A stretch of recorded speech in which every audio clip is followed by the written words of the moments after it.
What's good, YouTube? It's Nas, and we back with another video. Road to 300 subscribers, of course. And in today's video, I was recommended by my friend to make this video, and we're gonna be making this video about somebody that could have been special, in Jabari Parker. And Jabari had all the tools to be great. Like, it sucks that injuries could really impact your career so much, because him and Giannis Antetokounmpo could have been one of, or was one of the best dynamic duos in the league, or let's not say best dynamic duos, but one of the best young dynamic duos in the league at that time. And Jabari had it basically all. He had the downhill ability that Giannis had. Obviously, he had the jumper, which distinguished the two of them. And for a certain point before his injury, people were debating who was the best player on the Bucks at that point. Was it Giannis or was it Jabari Parker? And it sucks that Jabari Parker obviously was never the same again, and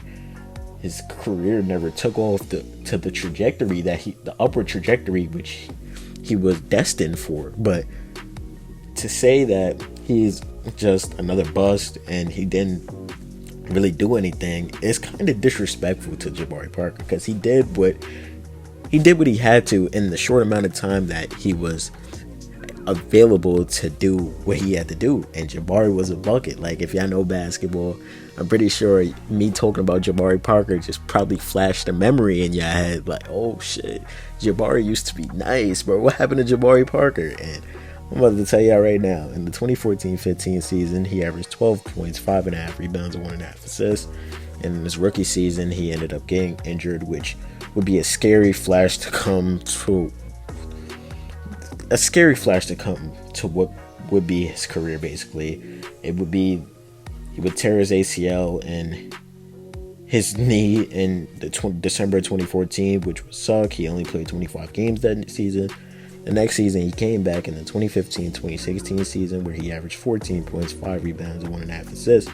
He played 76 games this season, so he had a full off season to work on his game, full off season to get better, which he did. And this being his sophomore season, it was only up for Jabari Parker. Like, I'm pretty sure the NBA world thought Jabari was going to be special. He came back from that tear in ACL. He came back even better.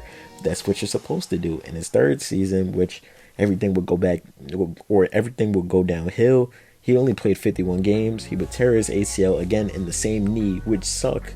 Because obviously, if you tear your ACL, you're obviously not going to have the same athleticism or the same lift ability that you used to have. But tearing the shit in the same knee, it's only going to make that shit worse. So you're only basically going to have one functional knee.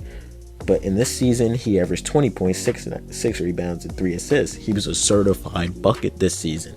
Like, downhill ability, he had one of the best in the games. It was like Giannis, 2 or 3 dribbles, and he was gone. He was at the basket, and he had the mid-range. He had the jab step, where if you left him open, that bitch was going in, and he had the handle to get by you and go punch it. So I don't know, maybe I'm talking too highly of him, but I just have a different opinion to when it comes to Jabari Parker, because I got to actually watch him when I was younger, and I liked his game. I loved his game. And as a 2K player back in the day, I used to wonder which one of these young guys is better, Giannis Antetokounmpo or Jabari Parker. We obviously know that Giannis being Giannis now, like the career he would have had, or the career he would have. But imagine if Jabari never got hurt, would Giannis still be this dominant force that he is now? To be honest, I really don't know. Like, injuries just suck, man. He would come back the next season and not be the same player. In the 2017-2018 season, he played 31 games. He averaged 12.5 points per game, 5 rebounds, and 1.5 assists. Seems like he got injured again. I'm trying to go check his injury history, but he only played 31 games this season, which sucks, because we never really got to see what he was truly made of, bro. That just shit like that sucks to me, bro. Like, not being able to see what you could really do or what you could really accomplish while you're healthy. That shit kills me, bro. And the next season, he would go to Chicago, where he would try to reinvent himself. And he kind of a nice job, because I remember some Chicago Bulls highlights of Jabari Parker. He only played 39 games. He averaged 14 points, 6 rebounds, and 2 assists.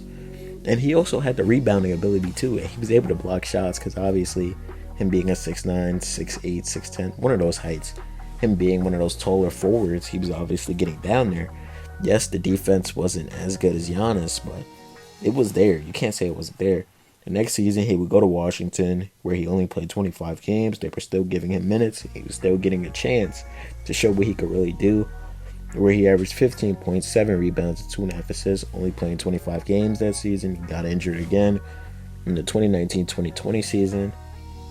He was on the Hawks, where he averaged 15.6 rebounds and 1.5 assists, reinventing his career for real, before he got traded to the Sacramento Kings, where he only played 6 games and he averaged 8.5 points per game, 4 rebounds and 1.5 assists. He played 3 games for the Kings in the 2010-2021 season. In the 2020-2021 season, where he averaged 2.5 points per game, 2 rebounds, and 0.3 assists. In the 2020-2021 season, he averaged 6.5 points per game, 3.5 rebounds, and 1 assist. And in his last season in the NBA, in the 2021-2022 season, he averaged 4.5 points per game, 2.5 rebounds, and 0.5 assists. Like, seeing that crazy drop off and him still being, like I said, he's still only like 30, 31. And his career is just over like that. Now, he's 30 years old, which is crazy, but he did accomplish some shit that NBA players in NBA history, when they get injured, they don't even do that shit. So Jabari Parker should not. Or I saw some shit where people talk about me as a what if, but Jabari made his bread before he left too. So it just showed he set up his family well. It's obviously we know that he wouldn't have. Obviously, we know he didn't become the all-time great that most people assume that he would have became, but he was really nice, bro. How injuries ruin a career just gets me tight. That's why I hope this new generation, these new group of players, these new all-stars and shit like that, new upcoming players, they don't get hurt. Because I would hate to see a what-if situation like the 2000s, like made a Brandon Void video. I might make a few more of these, depending on how y'all like this shit, but Jabari was just a different breed, bro. It just sucks that, like I keep saying, injuries affect basketball. Injuries happen in sports, so yeah, it's really not controllable. It's all up to God at this point. But let me know how y'all felt about Jabari Parker's game and how y'all felt about Giannis and Jabari as a duo. Like, do y'all think Jabari Parker could have been an all-star, all-time great before the injuries?